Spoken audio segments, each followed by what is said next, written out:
Hello everyone. So we'll be discussing about genomic and cDNA libraries in continuation with Human Genome Project part 3. So we have already discussed about early cytogenetic maps which show banding pattern after staining with different dyes. So humans have 25 different chromosomes. These are 23 autosomes, one X chromosome and one Y chromosome, and structure of chromosome and the way to identify different regions on the chromosome need to be understood. So here we have this chromosome. This is chromosome number 7. So we have discussed about chromosome banding maps which give a pattern of dark and light bands when chromosomes after treatment are stained with particular dyes. So these maps are useful in localization of genes, localization of site or loci for a marker or gene.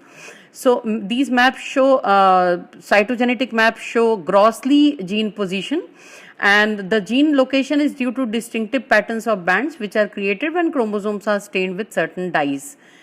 Each chromosome has a short arm P for petit and long arm Q, which are separated by centromere. So the shorter arm is referred to as P and the longer arm is referred to as Q.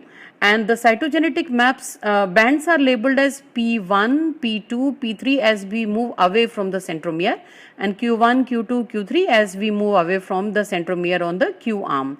So this is 7q31.2. So this is the location of CFTR gene. So it is the nomenclature indicates that it is on chromosome number 7 for 7. It is the chromosome number. Q for the arm of the chromosome. 3 for the band 3. So subband is 1 and subband is 2. Now P-tel and Q-tel indicates the telomere of the P arm and the telomere of the Q arm respectively. So this is how the chromosome and bands are labeled, and at high resolution subbands can be seen within the bands. So these subbands, subbands are also numbered from the centromere out towards the telomere, as we have done for numbering of these. Now this is a schematic representation of the physical mapping of the human genome, structural genomics. So here this panel shows the physical map and this panel shows the genetic map. So physical mapping essentially involves sequencing and start with cDNA clones or genomic DNA clones. cDNA clones can be ESTs or full length. Genomic DNA clones can be large insert or polymorphic clones which are further explored by fish mapping, mapping with hybrid cells and contig assembly, and this essentially involves sequencing to come up with physical map. Genetic map involves disease inheritance, the pattern of disease inheritance, pedigree analysis and all, and involves also involves linkage and crossing over analysis, and involves multi-point linkage, marker framework map. So gene identification is integral part of genetic mapping, and it also uses my mouse map for comparative analysis, and physical map and genetic map collectively give us human genome map. So genetic map uses recombination frequencies which is calculated from the progenies. It is indirect method for locating the position of genes or DNA markers on the chromosome. The unit of measurement is centimorgans. So mapping can be done by using genes or mapping can be done using molecular markers. Now after it was realized that genetic maps don't have to be based on genes, but mutation is essentially a random process which keep on occurring in our genome.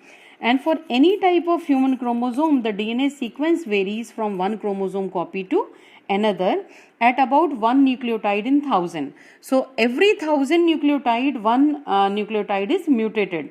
But only a small fraction of this mutation or this variation, it leads to mutant phenotype, because it doesn't lead to mutant phenotype, and because these majority of these changes are present within introns or the regions which are between genes or not the non-coding part of the genome. So these are not essentially they will not essentially lead to a defective phenotype. So those can be easily mapped, giving a very high throughput analysis of genes and marker localization, giving high throughput genetic map. Physical map was initially aim to determine base to base position of DNA, nucleotides on the chromosome, and its unit is base pair. So it is done by restriction mapping, STS content mapping, and radiation hybrid mapping. So clone library has fragments of DNA from total genomic DNA or from specific chromosome or cDNA. DNA fragments on the basis of their size are inserted into some kinds of vectors. We'll be discussing about vectors as well. We all know each vector has got different capacity. So depending upon the capacity of the vector, we will use different vectors for cloning of these DNA fragments. So it can be bacteria, yeast, or bacterial artificial chromosome, or yeast artificial chromosome, or mammalian artificial chromosome. To construct a library, the source DNA is cut into random fragments, usually by restriction enzyme, that is restriction library, or random fragmentation using shotgun approach. And then these fragments are cloned in the vector. Then the vector cloning in the vector allows easy amplification and these easy sequencing of these fragments. After this, we try to come up with contig assembly. And apart from these vector, the large amount of framework mapping work was done with radiation hybrids, in which the individual clones are analyzed for the presence or absence of STS, which allows the ordering of these markers depending on their common presence in the same clone. And resolution of STS map was also very high based on the size of the DNA fragments used for construction of the library. And STS markers were also used to identify overlapping clones to build contig maps. Now I will briefly discuss about these STS. So any kind of marker which is present on the DNA, so this is a marker. So what do we mean by marker? So marker means any point, any site which has got a fixed position, and once we use this marker, it is able to give us information about this particular site. So this marker can be codominant or it can be dominant markers. So dominant markers are normally random markers, and these random markers are not very useful for cloning purpose or mapping purpose, because these random markers are not very useful for mapping purpose, because they don't have a fixed chromosomal position, while the markers which are codominant, these have fixed chromosomal loci or fixed position on the chromosome. So these are useful in mapping purpose. Now if this marker, let's say, is a site, and this site has got a unique unique sequence. Now this unique sequence, because this site has unique sequence, that means it will be present on a particular chromosome only. It will not be present randomly on other chromosome.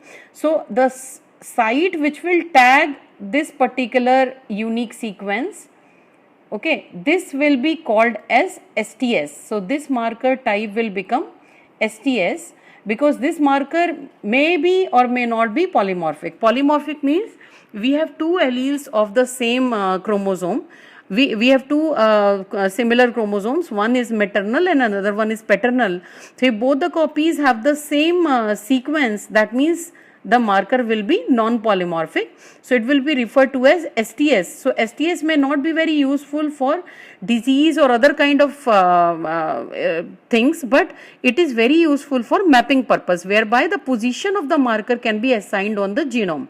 Now if the same marker contains a microsatellite motif but has a fixed loci, so microsatellite can be repeat motif, it can be multiple repeat of GC and all. So that will become STMS or SSLP, that is simple sequence length polymorphism, or it will be sequence tagged microsatellite site. So now this marker, these kind of markers which are STMS or SSLPs, they are usually polymorphic because of the variation in the number of these repeat motifs. So if repeat motifs are variable, so this marker also has a unique loci, but because of the repeat difference in the number of repeat motifs, these markers can show polymorphism. So if the repeat motif is 10 in some chromosome and the repeat motif is 14, So there is change of the 4 motifs. So there will be change in the position of the band on the agarose gel electrophoresis because of the different lengths of the DNA. So this will be STMS, but it will be also codominant marker. So STMS is a codominant marker. STS is a codominant marker. If the same site which has got a fixed loci has got a restriction enzyme site, and this restriction enzyme site is also polymorphic, in some it is present and in some it is not present, the marker type will become RFLP. So RFLP is also has got a fixed position, so it is also a codominant marker and it is also useful for mapping purpose. Or if there is single nucleotide change, so let's say there is change of A to G, so this will be SNP. SNP will also be a codominant marker which is useful for mapping purpose. So here STS resolution of STS map was done, and these STS markers, they were very important for human genome mapping because they had fixed position on the chromosome. They were, majority of them, they were non-polymorphic, so they were precisely marked, their positions were precisely marked on the chromosome, helping us to navigate through the chromosome on the basis of these STS. So here we will go ahead with library construction. So this is whole genome shotgun approach. So whole genomic DNA is extracted, which is randomly fragmented. Now this randomly fragmented DNA is separated on the basis of its size. Then based upon the different sized fragments, they are cloned in different kinds of vectors, followed by sequencing. Then the Contig assembly is done. So in Contig assembly, they basically look for overlapping sequences. So if they find suitable overlaps, the sequences are aligned, and then it leads to a anchoring and it leads to a bigger Contig. So this is whole genome shotgun approach. Here this is DNA. It transcribes to mRNA. mRNA is reverse transcribed to cDNA, complementary DNA. This complementary DNA is also cloned. It is sequenced, and again Contig assembly is done, and localization on the chromosome and other chromosome or with radiation hybrid is the further things which has to be done for the cDNA libraries as well as for whole genome shotgun approach. This is hierarchical shotgun approach. In this is total genomic DNA. These are back library clones. So we work on a typical clone, not on random. So this typical back clone is fragmented again, and shotgun sequencing is done and assembly is done. So it is easier for us to proceed with hierarchical shotgun sequencing approach. This is restriction mapping. So here so these are some of the problems which are associated with shotgun approach. So like here we see that these are tandem repeat. So this motif contains repeat element. So here we see that this clone is there and this clone is there. So correct order of the clone is this one. Okay. Correct order of the clone is this one. But now what we see, this blue, here it is coming up, and now this blue, because this is repeat motif, so in place of alignment of this with this one, it is now aligned, this particular clone is aligned to this particular clone. So this leads to incorrect overlap matching, giving us incorrect Contig. So this is genome wide repeat. So we have genome wide repeat present here. This is one repeat, this is another repeat. So now this is a repeat motif which is present in this one, and this is a repeat motif which is present in this one. So when these repeats are aligned, then we tend to miss these intermediate sequences in between. So this is one of the disadvantage of shotgun approach. But with the advancement in somatic cell hybrid and radiation hybrid, these disadvantages were overcome. We shall see that in the subsequent lectures. So these were incorrect alignment of the repeats led to incorrect sequence alignment, incorrect overlap, leading to a defective contiguous clone. So these were the limitations of shotgun approach. Now here the same STS and shotgun approach is done by some STS markers. So these are A, B, C, D, E, F, G, H. So these are all markers. Again the random fragmentation is done and the sequences we are trying to align. So even though there is misalignment, but we have the pattern of STS markers present on these. So this will help us in the correct assembly of the sequence. So now we can see like this sequence shows A and B. So A and B have come here. This sequence shows D and E. So D and E are placed here. The sequence containing D and E. This sequence contains H. So H is placed here. But in between there are gaps. So these we have not found in these initial things. So there are gaps in between. So with the help of these STS, it was easier to come up with the correct alignment of the correct sequence identity for the DNA sequence because of these. Otherwise, these led to incorrect sequence overlap and incorrect contiguous clone. So these STS markers have helped us to come up with the correct sequence. This is a restriction library. So this is restriction enzyme. So wherever the restriction sites are present, they are marked accordingly, and this is how the restriction mapping can be done. So in this RFLP as used as DNA marker to locate the position of polymorphic restriction site within a genome, but their numbers is very few. That is the basic limitation of RFLP maps. And but in RFLP map was the first we can say the gene map which was basically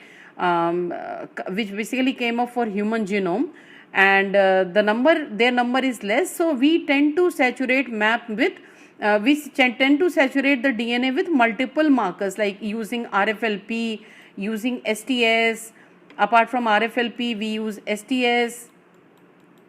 Then we use SNP. So all these markers, they can be useful in assigning the position of these on the chromosome map for easy navigation. And in these RFLP, there are some markers which are polymorphic. So polymorphic markers are RFLP, microsatellite. We discussed about SSLP and STMS. SNPs, these are polymorphic markers. But non-polymorphic markers are STS, ESTs. So STS and ESTs will be taking up in the subsequent lectures, because these were very important, especially STS markers were very important in coming up with marker framework map. This is selected reading for a Human Genome Project.